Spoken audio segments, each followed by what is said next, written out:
안녕하세요. 세종제작교회 김남식 목사입니다.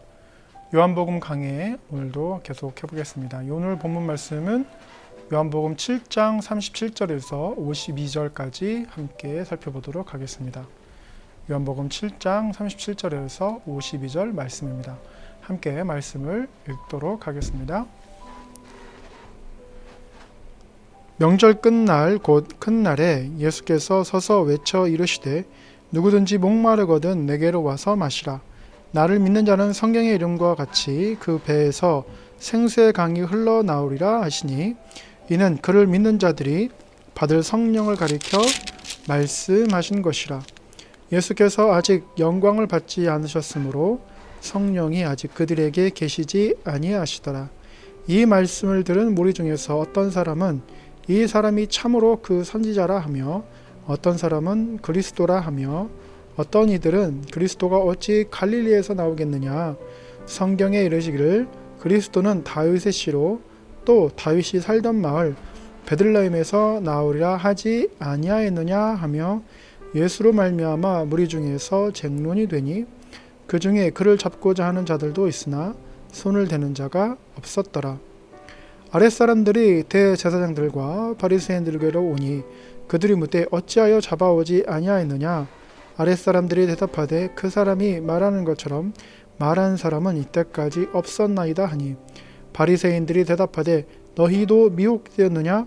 당국자들이나 바리새인 중에 그를 믿는 자가 있느냐. 율법을 알지 못하는 이 무리는 저주를 받은 자로다.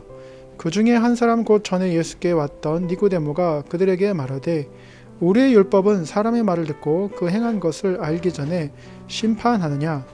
그들이 대답하여 이르되 너도 갈릴리에서 왔느냐. 찾아보라. 갈릴리에서는 선지자가 나지 못하느니라 하였더라. 네, 지금 대선 전국에서 두 가지 키워드를 살펴본다면 하나는 이제 화천대유, 그리고 또 하나는 형수 욕설입니다. 이 대장동 사건으로 인해서 화천대유가 누구의 소유냐, 누가 설계자냐, 뭐 이런 이야기를 하면서 이로 인해서 이제 처음으로 전 의원이었던 곽상도 씨가 50억 때문에 이제 구속이 되었습니다. 그러면서 이 대장동에 관련된 이 화천대유가 누구의 것이냐, 뭐 설계자가 누구냐 이러한 말들을 막 하면서 이제 쟁론을 삼고요. 또 하나는 이제 형수욕설. 그래서 이제 대선 후보인 이재명 후보를 이제 폄하하기 위해서 이제 이러한 쟁론들을 계속해서 이제 인터넷에 영상도 띄우고 이제 그 녹음된 내용을 얼마든지 편집하는 거죠. 그래서 그 전후 사정 컨텍스트는 생각하지 않고 이제 그 텍스트만 놓고 이제 계속해서 반복해서 비호감 대선으로 이제 몰고 가는 이제 언론들이 있습니다. 자, 이러한 것들을 보면서요, 특별히 이제 화천대유 사건을 보면서 어떤 생각이 드냐면 같은 대한민국에 살고 있고 같은 하늘 아래서 참 김치와 밥을 먹고 있지만 그 엄청난 부동산 이익을 갖기 위해서 설계하고 투자하고 그러므로 해서 이익을 환수하는 그러한 그룹들을 보면 전혀 다른 세상에 살고 있구나라는 생각을 합니다. 사실은 이제 이러한 그 불균형이라고 하는 거죠. 이 불균형은 이제 비대칭 정보에 의해서 이루어지는 것인데요. 비대칭 정보라는 것은 어떤 이가 정보를 이제 소수만이 소유함으로 인해서 그 정보의 가치를 알고 투자해서 많은 이익을 얻는 것을 말합니다. 사실 지금까지는 많은 그 비대칭 정보에 의해서 인류가 또 사회가 계급이 생기고 그 계급으로 인해서 빈부의 격차가 생기고 빈부의 격차로 인해서 이제 인간의 존엄성이 얼마나 가졌느냐에 따라서 이제 나뉘어지는 상황들을 이제 많이 겪었습니다. 이러한 그 비대칭 정보로 인해서 우리가 또 하나 알 수 있는 것은 80년대, 90년대 뭐 사실은 선거 때마다 나오는 거지만 이제 지역 감정입니다. 그래서 여러분이 이제 서쪽으로 이렇게 가보시면은요, 고속도로를 타고 일본에서 대전에서 이제 회기 분기점이죠. 거기서 이제 나눠져서 서쪽으로 가보시면은 굉장히 낙후된 것을 볼 수 있습니다. 그러나 이제 동쪽으로 가보시면은 구미, 울산, 부산 이쪽으로 해서 엄청나게 많이 상대적으로 서쪽에 비해서 발전하고 그곳에 많은 공단과 이제 국가 기반 시설들이 자리 잡은 것을 볼 수 있습니다. 이러한 것을 보면서 이제 그 수도권에 집중되어 있는 이제 인구를 한번 나눠보자 해서 국가 공기업들을 이제 각 지방에다가 배치하고, 그러면서 특별히 그 중에 대표가 이제 세종시입니다. 그래서 세종시가 이제 행정의 어떤 수도로서 역할을 할 수 있는 그러한 기반 시설을 만들려고 이제 이쪽으로 세종시로 많이 이제 투자를 하고 있죠. 그러나 이제 이 세종시는 사실은 그러한 정책이라기보다는 이제 경제적인 측면에서 보면은 많은 메리트가 없는 것처럼 보입니다. 왜냐하면 이제 이쪽으로 이사 온 많은 공무원들이 그 자기 부서에서 열심히 일을 하지만 사실 자녀들은 그 비대칭 정보에 노출될까봐, 그러니까 이제 강남 3구 또는 대치동에서 이제 받는 어떤 입시 정보라든지 이러한 것들에 대해서 취약할까봐 본인만 내려오는 거죠. 그러면서 자녀들은 계속 수도권에서 공부할 수 있도록 하는 이제 이러한 상황들이 벌어집니다. 이런 거는 보면은 어디 출신이냐, 지역, 어디 학교 출신이냐, 이제 학연, 그리고 이제 누구의 백에 있느냐, 혈연, 뭐 지연, 뭐 이런 것들을 가지고서 이제 비대칭 정보가 확 늘어나는 것이죠. 그래서 어떻게 보면은 자본주의 사회에서 이러한 그 비대칭 정보로 인해서 이제 인류는 사실은 이제 불공정한 세상에 살게 되는 것이죠.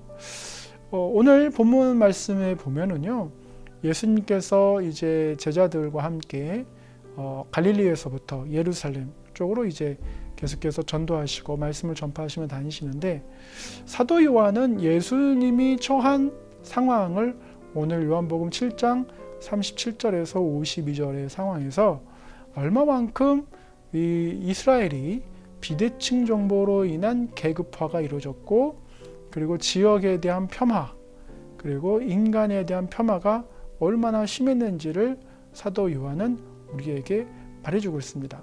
한번 말씀을 다시 한번 보시면은요, 37절을 한번 보시겠습니다. 37절을 보시면은 명절 끝날 곧 큰 날에 예수께서 외쳐 이르시되 누구든지 목마르거든 내게 와서 마셔라, 이 말씀을 하십니다. 누구든지 목마르거든 내게로 와서 마셔라 라는 말은 우리가 그 말씀드렸던 비대칭 정보에 따르면 사실 이때는 그 지역에 아는 사람만이 우물이 어디 있는지 알겠죠. 타지에 온 사람은 우물이 어디 있는지, 어디서 물을 마셔야 되는지 알지 못합니다. 다르게 말하면 이쪽에 지연이 있고 혈연이 있고 학연이 있고 어떤 유지와 연결되지 않으면 자기가 원하는 만큼의 소망을 이룰 수 없는, 그래서 목이 마르는, 그래서 그 불균형 사회에서 내박쳐진 사람들이 많을 수밖에 없다라는 것이죠. 사실 이제 이스라엘의 기후라든지 이런 것들을 보면 물이 없이는 살 수 없고, 뭐 모든 인류가 마찬가지지만 한국은 그나마 좀 물이 풍부한 곳이지만 이스라엘은 그렇게 물이 풍부한 곳은 아니죠. 그래서 이 비대칭 정보에 의해서 아는 사람은 아는 곳으로 가는 것이고, 모르는 사람은 잘못하다가는 이제 사막에서 죽을 수도 있는 상황에 처할 수 있죠. 예수님께서 이 말씀하신 것은 사실은 이제 이러한 그 비대칭 정보에 의해서 내박쳐진 영혼들, 특별히 이제 대제사장이라든지 바리새인, 서기관, 뭐 이러한 사람들은 토라에 가깝게 지내고 있기 때문에 하나님의 말씀의 언저리에서 그래도 뭔가 좀 이렇게 알고, 그래서 기득권으로서 자리 잡고 이 토라의 말씀을 잘 모르는 사람들에게는 정말 비대칭 정보로 인해서 하나님을 알지 못하는 그런 이제 불균형을 갖게 되는 것이죠. 그런데 예수님께서 여기서 뭐라고 말씀하시면 키워드가 뭐냐면 바로 누구든지입니다. 누구든지. 모든 사람은 욕망이 있고 모든 사람은 소원이 있어요. 그런데 그 소원과 욕망을 이룰 수 있는 가장 큰 배경은 바로 비대칭 정보입니다. 그래서 태어나자마자 뭐 금수저가 있다든지, 그래서 워렌 버핏이 맨 처음 투자 사업을 시작할 때 제로에서 시작한 것이 아니고 100만 불을 쥐고 투자를 한 거예요.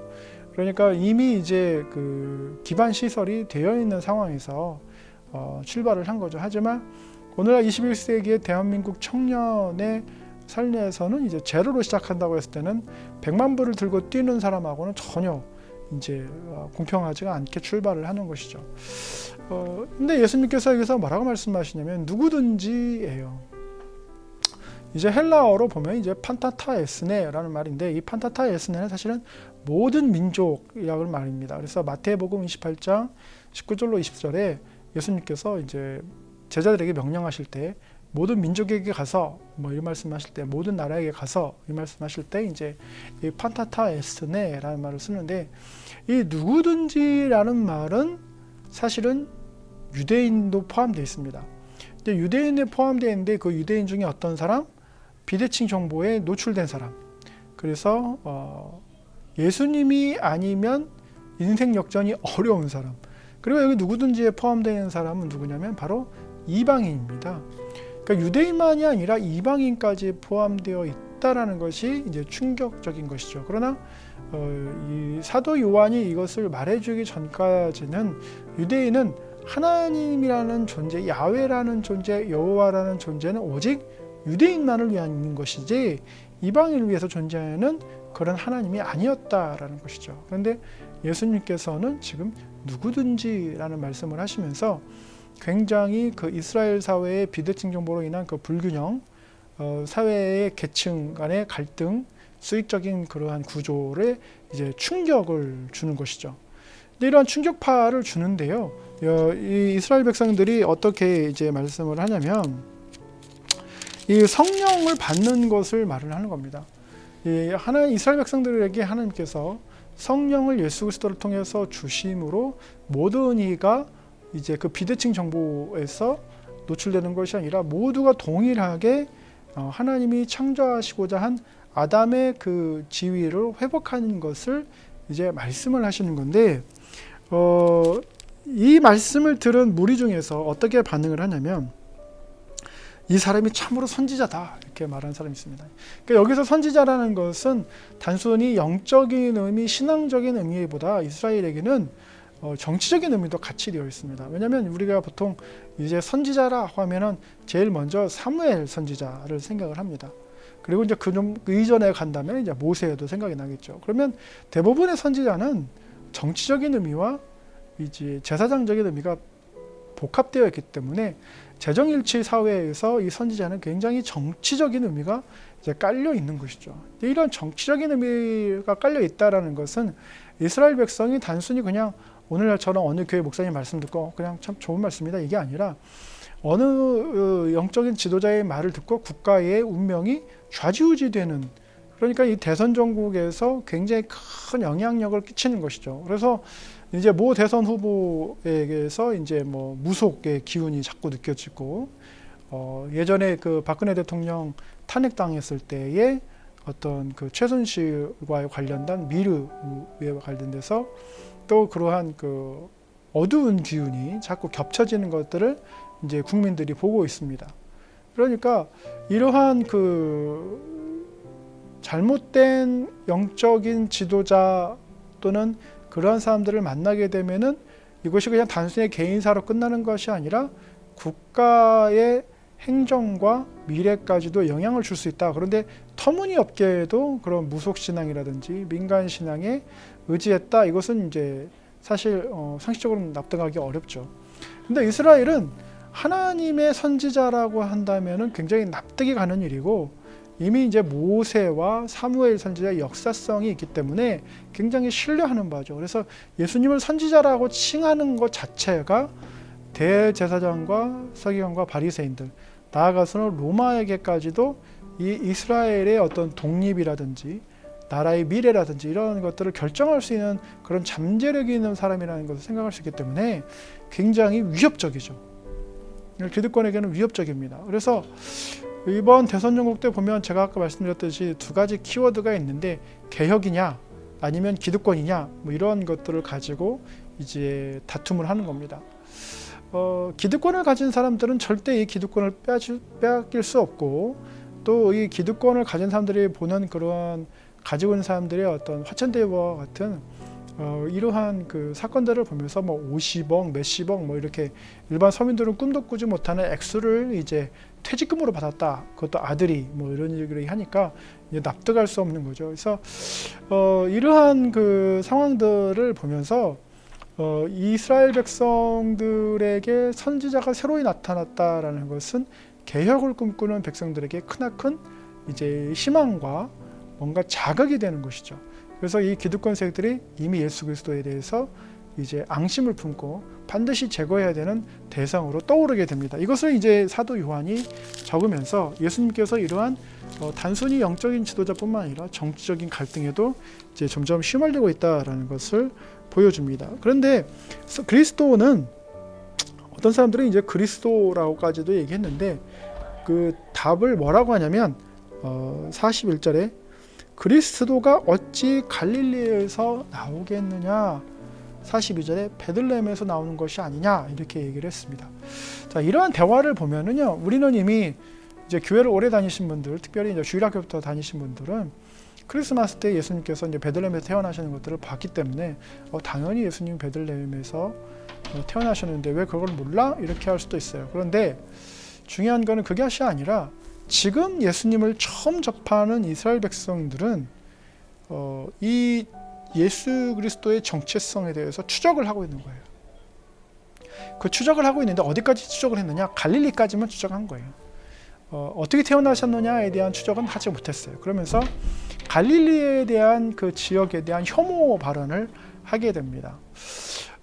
사실 예전에 이제 그 전북대 사회학과의 이제 강준만 교수가 책을 하나 냈는데 김대중 죽이기라는 책을 냈습니다.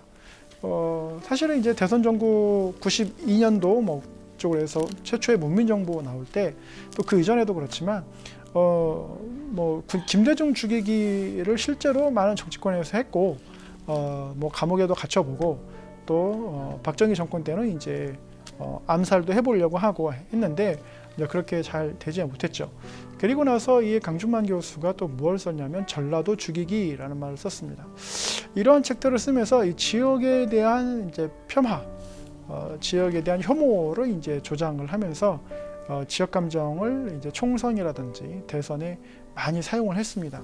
그러면서 묻지도 따지지도 않고 그쪽 출신이면은 고개를 젓게 만들고 그쪽 출신이면 이제 욕하게 만드는 그러한 상황들을 많이 만들었는데 이러한 것은 단순히 대한민국에서만 일어나는 것이 아니고 오늘 본문에서도 보면은 성경 말씀에도 갈릴리 사람들에 대한 얼마나 그 혐오가 있었는지에 대해서 말을 해줍니다. 이게 무슨 말이냐? 갈릴리는 사실은 이제 시골입니다. 시골이고 이제 뭐 한센병자라든지 장애인이라든지 소경이라든지 그래서 예루살렘의 성전에 출입이 금지된 자들이 이제 모여 사는 곳이었죠. 그런데 이제 그 바바리안 컨버전에서 리차드 플래처가 이 고대 도시를 이야기하면서 이 예루살렘도 고대 도시죠. 고대 도시지만 이러한 그 갈릴리와 같은 시골 지역의 도움 없이는 살 수 없는 고대 도시입니다. 오늘날도 우리가 살지만 수도권에 살지만 수도권에 많은 농산물 차량들이 올라가서 가락동 시장에서 거래가 됩니다. 만약에 이 지방에서 농산물이 올라가지 않으면 과연 어떻게 될까요? 마비가 되겠죠. 먹고 사는 문제에 굉장히 큰 치명적인 타격이 오는데 재밌는 것은 그렇게 서울 대도시에 사시는 분들이 지방에 내려오면 이런 데서 어떻게 살아? 제가 아까 세종시에 말씀드렸던 것처럼 이런 데서 어떻게 교육을 받아? 이렇게 하면서 폄하한다라는 거죠. 그러니까 참 이게 아이러니합니다. 이 상호 의존적인 관계임에도 불구하고 나는 좀 더 문명화된 곳에 살고 있고 너는 문명화되지 못한 곳에 살고 있고 그러면서 인간의 가치를 낮게 보는 거죠. 그러니까 예수님께서 뭐라고 말씀하셨어요? 누구든지라고 말씀하셨어요. 이거는 하나님 보시기에는 너가 도시에 살든지 시골에 살든지 잘 배웠든지 못 배웠든지 가졌든지 안 가졌든지 상관없이 하나님 보시기에는 모두가 성령을 받을 만한 가치가 있다, 이렇게 보신 거죠. 근데 이제 예수님께서 이 갈릴리 출신이라고 해서 예수 그리스도를 이제 무시하는 발언들을 하게 됩니다. 그러면서 사실선전에 뭐라고 하냐면 예수 그리스도로 인해서 쟁론이 일어났다, 이렇게 얘기를 합니다. 그러나 이제 이 예수 그리스도가 선지자라는 말을 듣고 또 그리스도라는 말을 들었기 때문에 기득권자들이 굉장히 이제 어려워진 상태가 됐죠. 그래서 이 예수 그리스도를 잡아서 가두고자 하는 자들이 많이 있었지만 아직 손을 대는 자가 없었더라라고 얘기를 합니다. 그래서 아리 사람들이 대제사장들과 바리새인들, 기득권자들한테 가서 하는 말이 어찌하여 잡아오지 아니하였느냐, 이렇게 얘기를 합니다. 눈에 가시 같은 이런 사람을 빨리 제거해야 되는데 왜 제거하지 않고 너희들은 방치했느냐, 왜 명령을 따르지 않느냐, 왜 기득권자의 말을 듣지 않느냐라고 이제 나무라는 장면을 여러분은 보십니다. 이제 이러한 장면에서 아랫사람들이 뭐라고 말합니까? 이런 권위를 가지고 이렇게 말하는 사람이 이때까지 없었다, 이야기를 합니다. 이게 무슨 말이냐면, 여러분, 기독교가 확산되는 데 있어서 가장 먼저 확산을 받아들인 계층은 바로 하류 계층들입니다. 이 하류 계층들이 왜 빨리 받았느냐, 그 얘기는 하류 계층이 뭐 뛰어나서 그런 것이 아니고 로드니스탁의 말에 따르면 일단 하류 계층들이 많았다라는 거죠. 그 상류 계층은 전체 인구의 몇 프로밖에 되지 않고 대부분이 다 이제 하류 계층이었기 때문에 하류 계층이 먼저 예수 그리스도를 받아들이고, 나중에 로마 같은 경우도 약 한 200년이 지난 다음에 상류층들이 이제 예수 그리스도를 믿기 시작하는 일들이 벌어집니다. 그러니까 이미 이제 그 갈릴리 지역의 출신이고 목수의 아들이고, 그러면서 정식의 어떤 랍비도 아니고, 그래서 이러한 그 여러 가지 조건을 봤을 때 기득권층들의 그 엘리트 정신을 가진 사람들은 받아들이기가 굉장히 어려운 상황인 거죠. 그래서 이럴 때 뭐라고 말을 하냐면, 바리새인 중에 뭐라고 말하냐면 너희도 미혹되었느냐, 이렇게 얘기를 합니다. 그러면서 47절에 너희도 미혹되었느냐, 사실은 조금만 알아보면 되거든요. 예수님이 정말 어디서 태어나느냐, 베들레헴에서 태어나는 것도 조사해보면 알 것이고, 그리고 이제 우리가 지난 작년에 한 해 동안 예수님이 메시아이신 44가지 이유를 우리가 이제 한번 다뤘었는데, 그러한 증거들이 넘쳐남에도 불구하고 기득권은 여전히 예수 그리스도를 메시아로 인정하지 못했다. 왜냐하면 예수님이 이 땅 가운데 오셔서 왕노릇하는 것보다 이 땅 가운데서 누가 내가 왕노릇하는 게 훨씬 더 좋다고 생각했기 때문에 예수 그리스도를 받아들이지 못하는 것을 보게 됩니다. 그래서 뭐라고 말하냐면, 율법을 알지 못하는 이 무리는 저주를 받은 자로다. 그 중에 한 사람 곧 전에 예수께 왔던 니고데모가 그들에게 말하되 우리의 율법은 사람의 말을 듣고 그 행한 것을 알기 전에 심판하느냐, 이렇게 얘기합니다. 그러니까 하나님의 율법과 우리의 율법을 나눠서 니고데모가 이야기하는 거예요. 니고데모는 요한복음 4장에서 예수님과 진지한 대화를 했습니다. 거듭남에 대해서 진지한 대화를 했는데, 기득권이 일반 대중에게 말하는 율법은 지극히 누구를 위한 율법이냐? 그 기득권을 위한 거예요. 지금 여러분이 이제 검찰 개혁이라든지 사법 개혁 이야기하는데 그게 무슨 말이냐? 정경심 교수 같은 경우는 표창장 위조라는 것 때문에 징역형을 살고, 모 대선 후보의 장모와 와이프는 100억대 몇십억대 주가 조작 혐의가 있음에도 불구하고 구속되지 않거나 또는 무죄를 판결받거나 이제 이러한 것을 봅니다. 그게 무슨 말이냐면, 기득권을 위한 법이 적용되고 그 저울이 기울어졌을 때 인간의 공통된 가치가 그 사회에서 무너지기 시작하는 거죠. 그러면 그 사회가 존속이 되겠습니까? 여러분, 동학혁명이 왜 일어났습니까? 기득권이 너무나도 착취를 많이 하고 서민을 살 수 없게 만들었기 때문에 동학혁명이 일어난 것이죠. 그래서 이러한 그 혁명이 일어나기 전에 공정한 가치를 가지고 인간이 인간다운 존엄성을 살 수 있도록 그렇게 가지고 살 수 있도록 해주는 것이 국가의 책무인데, 그리고 사법부의 책무이고 행정부, 입법부의 책임인데도 불구하고 이게 기울어진다, 로비라든지 개인의 이득을 위해서 이게 굽어진다, 판결이 굽어진다, 그러면 이제 그 사회에는 결코 건강할 수가 없죠. 나중에 어떻게 됩니까? AD 60년에 로마로 인해서 이스라엘은 박살이 납니다. 그러니까 이런 기득권들이 박살이 나고요. 결국에는 2000년 동안 어떻게 됩니까? 나라 없이 떠도는 인생이 되는 거예요. 왜냐하면 비대칭 정보로 인해서 사회가 공정하지 못하면 그 국가가 존속되기는 어렵다라는 것이죠. 자, 그래서 52절에 뭐라고 합니까? 니고데모도 이제 율법학자고 얘기했는데 반응이 그들이라는 것은 이제 기득권이죠. 대답하되 이르되 너도 갈릴리에서 왔느냐. 그러니까 분명히 니고데모가 저명한 사람이고 유대 의회의 이제 공회원이고 이럼에도 불구하고 너도 갈릴리 출신이냐. 그래서 이제 정치적으로 비하하고 혐오의 발언을 하게 됩니다. 이러한 현상들, 비대칭 정보로 인한 사회 계층에 대한 갈등, 이런 것들을 해결해 보고자 이제 인간이 시도했던 것이 바로 유토피아를 추구하는 공산주의였습니다. 여러분이 공산주의를 조금 들여다보면은 마치 예수 그리스도의 제자들이 모여서 자신의 잘못을 회개하고 그에 대해서 자아 비판하고 그래서 올바른 삶을 살고 함께 경작해서 함께 나누고 참 좋아요. 말은 좋은데 중요한 건 뭐냐? 인간은 상대평등을 원하지 절대평등을 원하는 건 아니에요.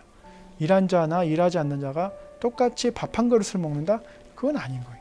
열심히 일한 사람이 밥 2공기, 3공기 먹는 거고 일하지 않은 사람이 굶는 거고, 이것이 이제 진리인데 공산주의는 이제 획일적인 것 때문에 이제 망하게 된 겁니다.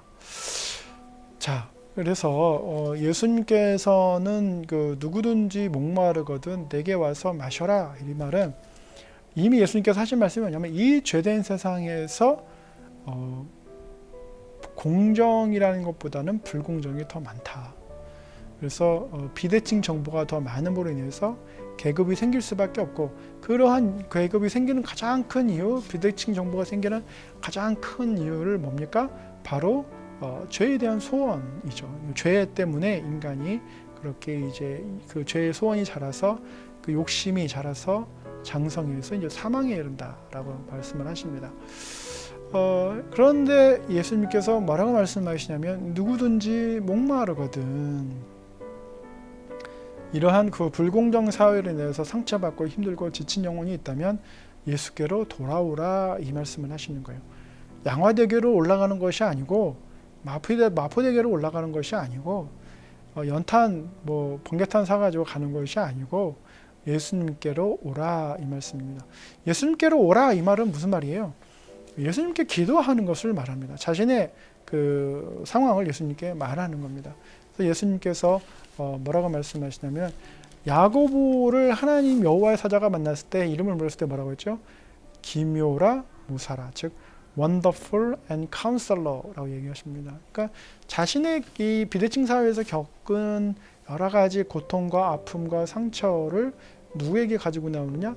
예수 그리스도께 가져오고 나면 성령께서 그 영혼을 비대칭 정보와 상관없이 사회의 계급과 상관없이 많은 소유와 상관없이 어떻게 하신다? 하나님께서는 그 영혼들을 돌보시고 그 영혼들에게 참된 만족을 허락하신다라는 것이죠. 그래서 지금 사도 요한은 유대인들뿐만 아니라 이방인들에게도 말을 하는 것이지만 특별히 유대인의 전도를 위해서 지금 이 말씀을 하고 있습니다. 그래서 특별히 고통받고 억압받고 기득권에서 밀려난 영혼들을 향해서 예수 그리스도를 만난다면 얼마든지 자신의 그 갈증을 해소할 수 있다는 것을 이야기해 주는 것이죠.